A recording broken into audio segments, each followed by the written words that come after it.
আমার স্পেশাল মানুষটিকে একটু সারপ্রাইজ দেওয়ার জন্য আয়োজন করেছিলাম। সেদিন ছিল আমার হাজব্যান্ডের বার্থডে। আপনারা যে আমসাগর ডেজার্ট এত বেশি পছন্দ করবেন আমি ধারণাও করি নাই। হ্যালো, আসসালামু আলাইকুম সবাইকে। আপনাদের সাথে শেয়ার করেছিলাম জুলাই মাসটা আমাদের কাছে অনেক বেশি স্পেশালি জুলাই মাসের 12 এবং 14 তারিখ। 12 তারিখ আমাদের অ্যানিভার্সারি আর 14 তারিখ আমার জামাইয়ের বার্থডে। সো প্রতিবারের মতো ট্রাই করি ওর পৃথিবীতে আসার এই দিনটাকে একটু স্পেশালি পালন করতে। আজকে এক হাতে সকাল থেকে অনেক কিছু রান্না করতে হয়েছে, তাই তেমন কোনো ক্লিপ নেওয়া হয় নাই, কারণ ভিডিও করতে গেলে সব কিছুতে না একটু লেট হয়ে যায়।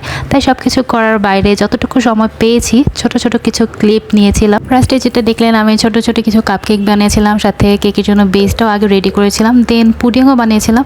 আমাকে পরে আবার কেকগুলো ডেকোরেশন করতে হবে, তার জন্য আগে আমি যাতে ঠান্ডাটা খেতে পারি আমসাগর ডেজার্টটা আগে বানিয়ে নিলাম। ডেজার্ট এই রেসিপিটা আপনারা অনেক বেশি পছন্দ করেছিলেন। এই গরমের সময় আমের সিজনে কিন্তু এই ডেজার্টটা খুবই হেলদি এবং ম্যাক্সিমামই এই ডেজার্টটা খুবই পছন্দ করেন। দেন এর মধ্যে কিন্তু অনেক কাজ আমাকে করতে হয়েছে। এখানে আমি ফ্রাইড রাইসও করেছিলাম, সাথে কি বলে এটাকে চিকেন দিয়ে একটা আইটেমও করেছিলাম, যাতে রাতের ডিনারটা আমরা একসাথে কমপ্লিট করতে পারি। ভেবেছিলাম ও অফিস থেকে আসলে তখন আমি সারপ্রাইজ দিব, এই জন্য আমি সকাল থেকে স্টার্ট করেছি রান্না বান্না সবকিছু।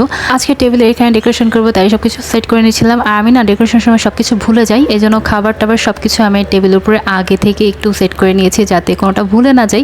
দেন এখানে ফয়েল বেলুনগুলো যেগুলো ছিল হ্যাপি বার্থডে, এগুলো আমি আর আরিশ মিলে আর কি লাগালাম। দেন সব কিছু খাবার এক এক করে দিয়ে আমি টেবিলটা সুন্দর করে সেট করে নিয়েছি। একটু পরেও চলে আসবে, অফিস টাইম শেষ, তখন অলমোস্ট 6টা বাজে। তো আরিশকে একটা ফ্লাওয়ার দিয়েছিলাম হাতে, যে তুমি বাবা আসলে অবশ্যই বাবাকে বলবে হ্যাপি বার্থডে।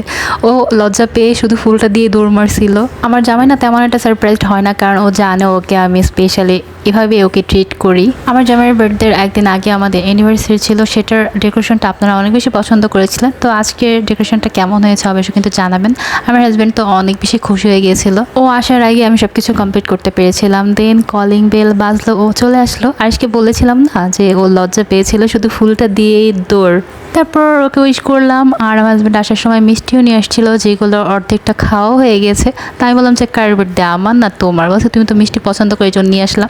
দেন মিষ্টিগুলো একটু টেবিলে সেট করে দিলাম, তারপর আমরা কেক কাটলাম। আমার হাজব্যান্ডের জন্য সবাই দোয়া করবেন, ও এমন একটা ছেলে যে আমরা দূরে থাকলেও কিন্তু ওর মাকেও একটা দিনের জন্য ফোন কল না দিয়ে থাকেই না। ওর একটা এটা ডিউটি যে ফোন দেওয়াই লাগবে, মার সাথে কথা বলাই লাগবে। আর একদিন যদি কোনো কারণে লেট হয়ে যায়, আমার শাশুড়ি তো পাগল হয়ে যায়, আমাকে ফোন দিয়ে জানাবে যে কোথায় আছো, এখনো ফোন দেয় নাই। মাকে যে এতটা ভালোবাসে, যেটা আমার কাছে খুবই ভালো লাগে। আমি সারপ্রাইজড হই যে এখনকার ছেলেটা তেমন একটা করে না।